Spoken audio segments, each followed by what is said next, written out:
Bonjour à tous, bienvenue dans votre émission Vers l'essentiel. Ma thématique du jour, ne juge pas car tu seras jugé.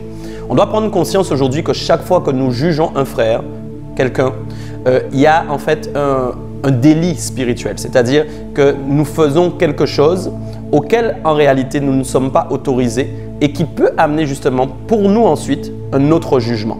Et donc je vais m'appuyer sur un texte pour nous encourager à ce sujet aujourd'hui qui se situe dans Luc chapitre 6, versets 36 à 41.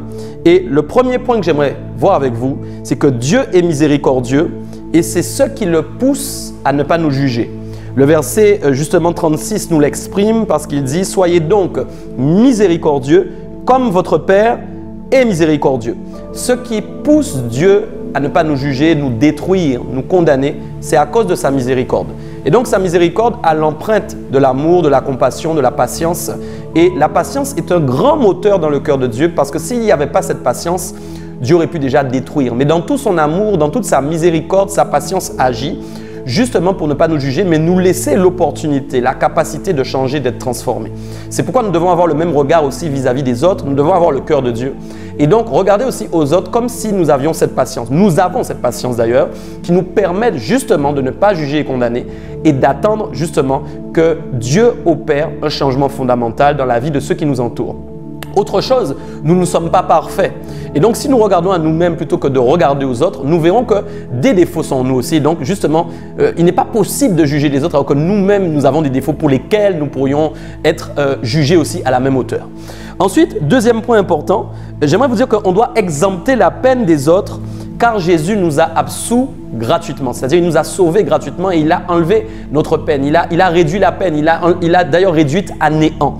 Et là encore, il est dit au verset 37, « Ne jugez point et vous ne serez point jugés, ne condamnez point et vous ne serez point condamnés, absolvez et vous serez absous. » Et donc, absolver veut dire en fin de compte enlever la peine, réduire la peine. C'est ce que je disais tout à l'heure. Et donc, il est très important de saisir que si Jésus l'a fait pour nous, quand vous regardez justement à votre ardoise, votre ancienne ardoise qui était une compilation en fin de compte de péchés, d'erreurs, de mauvais comportements, vous voyez que Jésus a effacé toute l'ardoise. C'est-à-dire qu'il n'y a aucun de vos péchés, il n'y a aucune de vos erreurs pour laquelle Dieu est toujours en train de vous juger si vous appartenez à Christ. Il a effacé, il a réduit la peine, comme je disais, à néant.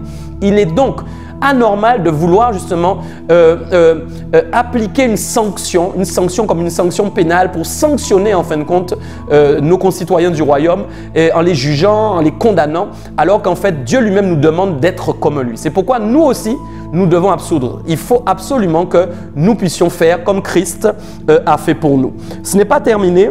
Un troisième point, aussi notre bénédiction dépend aussi de la manière dont nous bénissons les autres. Et ça, c'est important. On peut le voir justement au verset 38.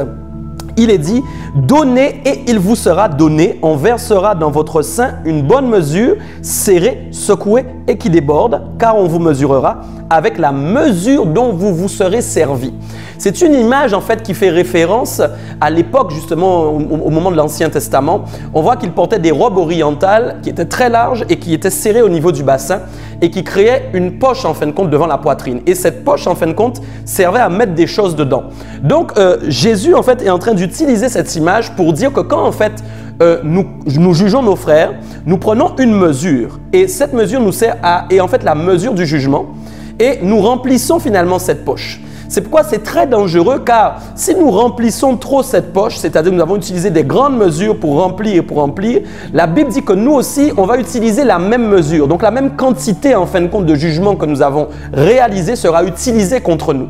C'est là où nous devons faire le contraire. Car la Bible va dire maintenant au contraire, donner aux autres, c'est-à-dire donner le meilleur, aimer les autres. Cette façon dont vous allez aimer, cette façon dont vous allez patienter et attendre, Dieu va utiliser la même mesure pour vous donner aussi. C'est pourquoi j'aimerais dire que des fois on prie pour obtenir des bénédictions, des choses de Dieu. Mais parfois, tant qu'on n'a pas fait aux autres ce que Dieu aurait aimé qu'on fasse aux autres, il y a des choses qu'on ne peut pas obtenir. C'est pourquoi je t'encourage, toi qui me regardes maintenant, je le sens dans mon cœur, vraiment que tu puisses vraiment briser cette mentalité dans ton caractère. Parfois, c'est le caractère qui fait défaut. Tu n'arrives pas à le faire. Comme on dit, fais-toi violence. Demande l'aide du Saint-Esprit. Tu vas voir que tu vas commencer à donner aux autres des choses spéciales et Dieu lui-même va te donner aussi des choses auxquelles justement tu ne t'attendais pas, simplement parce que tu es en train de manifester le caractère de Jésus. Enfin, dernier point, nous devons apercevoir d'abord ce qui nous concerne avant de voir chez les autres. Et oui, et ça, en fin de compte, quel que soit notre rang social, notre rang dans le ministère, que tu sois pasteur, que tu sois un leader, peu importe qui tu es, tu ne dois pas regarder à ton rang.